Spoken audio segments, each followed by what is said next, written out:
Hello and welcome back. Steel Pinnings here once again.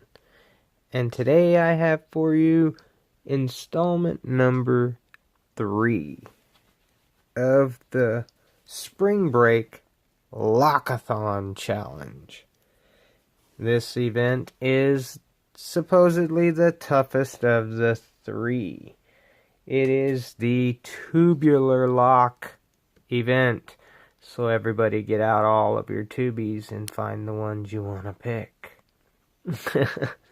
Yeah, I happen to have a heck of a lot of these things, man. These are all the same type. LSDA, fairly basic. This is let me see if I can zoom into it a bit. This is a 3-point release system. So most of them normally lock up like this, with 1 point in, 1 point out, where the key goes in. And this one's the wrong key, but it would go in and be able to twist, and it would retain the key until you locked it up again. Then it would give you the key back. Well, this type here is made to give you the key at different points. So you can turn it to an open and take the key out, a mid stage and take the key out, or a closed stage and take the key out. It's a pretty neat little system to be able to do that. It gives you different other points. Of course, it doesn't make it key retaining. Then you have this style here, which is pretty much the same thing with just a big arm on it. And it's the single release system, 7-pin tubular lock. It's the basic of what we know. And it's some of the easiest to pick. And some of you guys said, hey, can I just hold this and tension it? Put it in a vise and hold that and tension it. And that way we can pick them easier. I understand that. I understand it completely. I do not want you to touch any part of the lock itself with your fingers. So the tailpiece here would be considered part of the lock. Hence, do not tension it with the tailpiece. If you are smart, maybe you will find something that can, I don't know, hook onto it or something. An extension of, I don't know, something. Weld it to it for all I care. Get an extension to it so you're not using your fingers. That's the one stipulation to it. Don't use your fingers on it. Then I have this Excalibur here, which is a slightly older model and kind of dirtier of the same style. And it gives you the inner and the outer of the rack. And this one needs to be serviced really bad. It's dirty. And this one here is a vending machine lock. And when you actuate it, that just gets pulled down. And then it can pop out or whatever in the vending machine. Now, this one here is a single release system, but it was picked over. And I guess I got this one from my local locksmith. And I guess instead of picking it, he picked it once and didn't want to pick it back. He decided he'd file that little end off of it. And that way he could pop it in over here like this and then twist it back. That's how he managed to get it. But, that one there was pretty neat.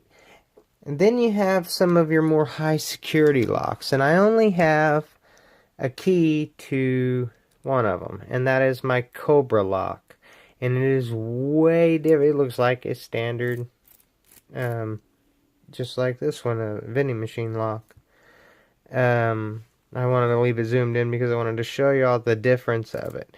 The difference is, not only do you get the drill protection here in the front, but you have the one arm on it for that knurled or whatever you're going to call it there to fit in. So yeah, that's kind of the same thing, right? But it's not. It doesn't have the bottom one. How do you tension this lock? That's the part that needs to turn. How do you tension that? It doesn't have the wheel thing underneath like the other ones that I've seen some people pick. It does not have that. What this one uses is this thing is like a hex socket with the bitting, of course, cut right into the sides for the pins, but it's an 8-pin as well as not a 7-pin. It's an 8-pin. So there's your main difference. But it works it like a socket does. So that's still using this to tension it, not a wheel or a ribbon up inside of here. This is a very, very, very hard lock to pick. I've sent one to several pickers. I've never seen them pick them. Bosnian Bill being one. He hasn't been able to, and quite frankly, I don't see how to either without destroying the lock and modifying it to make it able to do that. And then you have this style here, which has the pins around it. Those are the little pins all around it right there. Use this to show you. These are the little pins here. And you would go around pushing these down just like you would the bigger pins in the other ones. And that's pretty much the main difference, other than, you know, the shape and the make of the key going to work into these grooves like that for the actuation of the center. And of course you see that it is a 2-point release. This one here is a 2-point release as well, but it's a little different. It's got a way inset model, and this piece sticks up. But these are much higher security little tubular cams. And they're mainly because they're so different. If you know what you're doing with them, they pick the same as those. If you don't and you're intimidated by them, well, then it's going to get you. And I guess that's what they're hoping for there. Now, I don't care if you get out your brand spanking new old stock and get it out there and pin it up and put it together. Hell, I'd like to see it done the proper way, they say. Other than that, so this is part 3, the event number 3, fully pick open and closed a tubular. If you find a 6, 7, or 8-pin lock, it's your choice of the pins.